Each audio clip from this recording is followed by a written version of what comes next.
anyone before marriage. How can they establish physical relationship before marriage?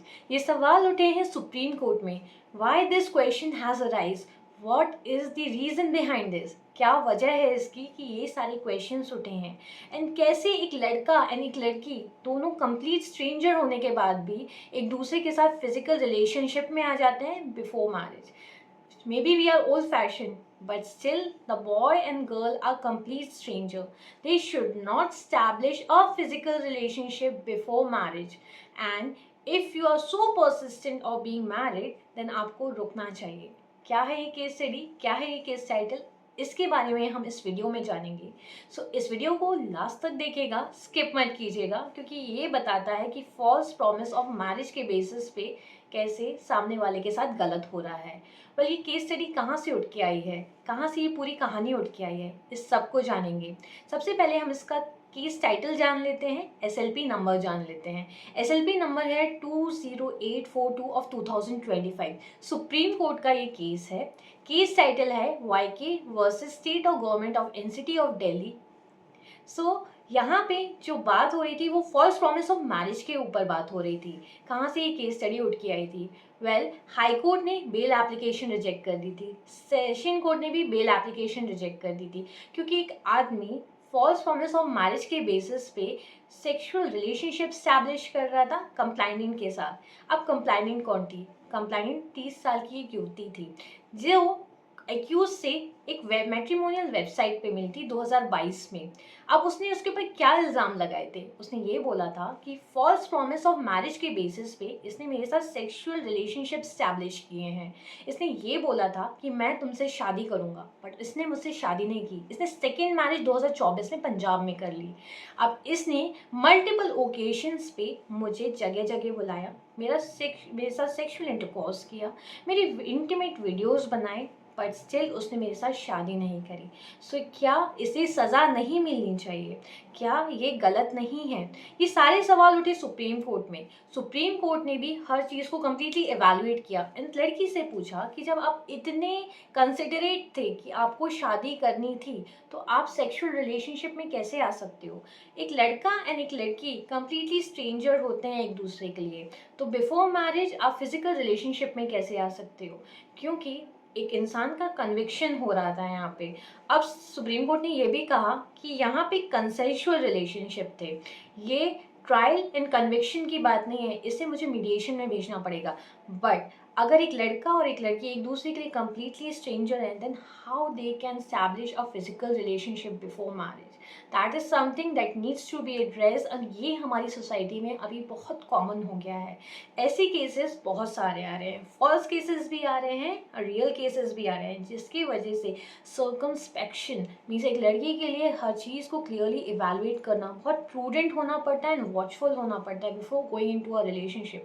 क्योंकि एक लड़का और एक लड़की बिफोर मैरिज कम्प्लीटली स्ट्रेंजर होते हैं.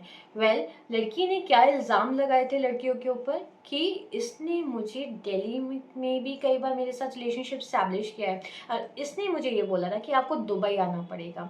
क्योंकि इसने मुझसे वादा किया था कि ये मुझसे शादी करेगा, उसी वादे के बेसिस पे इसने मेरे साथ सेक्सुअल रिलेशनशिप स्टैब्लिश किए एंड मेरे इंटीमेट फ़ोटोज़ भी लिए, मेरी वीडियोज़ भी बनाए, और मुझे इस चीज़ के लिए ब्लैकमेल भी किया गया कि अगर मैं ये रेजिस्ट करती हूँ तो ये सारे इंटीमेट वीडियोस और फोटोज़ मेरी सर्कुलेट कर देगा.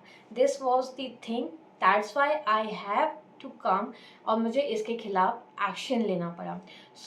Before marriage the physical relationship आप जो भी स्टैब्लिश करने की कोशिश कर रहे हो, maybe we sound very old fashion, but nobody should trust a person and anybody should not be trusted before marriage. You have to be very careful. ये सुप्रीम कोर्ट में कहा गया है by honourable justice Nagarathna ji. what she said, मैं बहुत old fashion sound करूँगी, बहुत old school sound करूँगी, बट स्टिल एक लड़का और एक लड़की कम्प्लीटली स्ट्रेंजर होते हैं एक दूसरे के लिए. How can you establish such relationship? क्योंकि यहाँ पे ये बोला गया था कि आप दुबई क्यों ट्रैवल किया, आपने वहाँ क्यों गए बिफोर मैरिज. तब गवर्नमेंट एडवोकेट ने यहाँ पे हाईलाइट किया था कि इन्हें ये फॉल्स प्रॉमिस किया गया था कि ये इनके साथ शादी करेंगे, अक्यूज शादी करेंगे। So on the pretext of marriage this relationship was establish. पर 2024 में लड़की या कंप्लाइनेंट को पता चला कि उन्होंने सेकेंड मैरिज कर ली है और वो उनके साथ शादी करने का उनका इरादा ही नहीं था। सेशन कोर्ट ने भी उनकी बेल एप्लीकेशन, एक्यूज की बेल एप्लीकेशन रिजेक्ट कर दी थी। हाई कोर्ट ने भी बेल एप्लीकेशन रिजेक्ट कर दी थी। एंड इन सारे प्रेसिडेंट्स को देख के SLP जो फाइल की गई थी उसे मीडिएशन के लिए भेजा गया। Now what are your takes on that कि जो सेक्शन 69 अभी हमारे BNS में इंट्रोड्यूस हुआ है, are they being use as a tool, और जो हमारे मॉडर्नाइजेशन के तौर पे जो चीज़ें हो रही हैं सोसाइटी में, आर दैट गुड? क्या before marriage sexual relationship establish करना सही है या गलत है? मुझे कमेंट्स के थ्रू ज़रूर बताइएगा। But this case study talks about the reality, harsh reality जो कि अभी हमारी सोसाइटी में हो रहा है, we people are being use और समटाइम फॉल्स केसेस भी फाइल होते हैं on the pretext of false promise of marriage, जहाँ पे रिलेशनशिप जो है स्टैब्लिश कर लिया जाता है on the pretext of false promise of marriage, वहाँ जहाँ पे सेक्सुअल रिलेशनशिप स्टैब्लिश हो जाते हैं on the pretext of false promise of marriage, but उसे फुलफिल करने का कोई इरादा नहीं होता है। Same happened with the complainant, same चीज़ कंप्लाइनेंट के साथ भी हुई कि उसको ये भरोसा दिलाया गया शुरू में कि आप मेरे साथ मैट्रिमोनियल वेबसाइट पे मिलें, मैं आपसे शादी करूँगा। उसके साथ सेक्सुअल रिलेशनशिप स्टैब्लिश किया गया, बट उसके साथ शादी नहीं की, शादी कहीं और कर ली गई जो कि पंजाब में थी, एंड वो ऑलरेडी मैरिड था, फर्स्ट मैरिज भी उसने की हुई थी।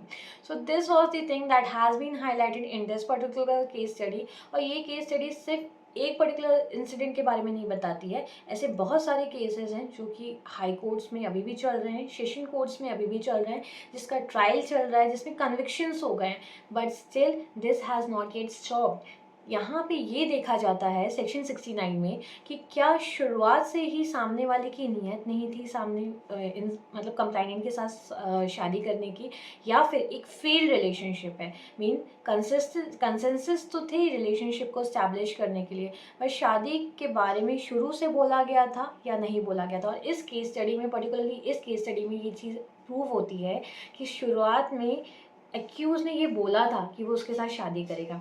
If a person is on matrimonial website और वहाँ से अगर आप कनेक्ट हो रहे हो, then there is a reason why he has connected on that particular website, और उस वेबसाइट पे जाके क्यों कनेक्ट किया गया था, वहाँ से ये चीज़ें स्टार्ट हुई थी। ये सर्कमस्टेंशियल चीज़ें हैं कि एक चेन से दूसरी चेन, दूसरी चेन से तीसरी चेन, एंड इसके बेसिस पे ये प्रूव हुआ था कि yes there was a false promise of marriage with the complainant, and जिसे फुलफिल नहीं किया गया। सो क्लियरली सुप्रीम कोर्ट ने कह दिया कि ये ट्रायल एंड कन्विक्शन का मैटर नहीं है, इसे मैं मीडिएशन में भेजती हूँ, बट लड़कियों को भी इसके लिए सतर्क रहना पड़ेगा।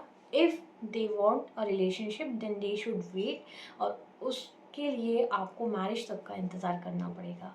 Stay tuned with me with my channel that is law is life, stay connected with me with my channel that is law is life. इस वीडियो को ज़्यादा से ज़्यादा लाइक कीजिए, शेयर कीजिए, एंड इस चैनल को सब्सक्राइब कीजिए, और इस वीडियो को अपने फ्रेंड्स के साथ भी शेयर कीजिए। Right now Anshlika Soni signing it off. Bye everyone.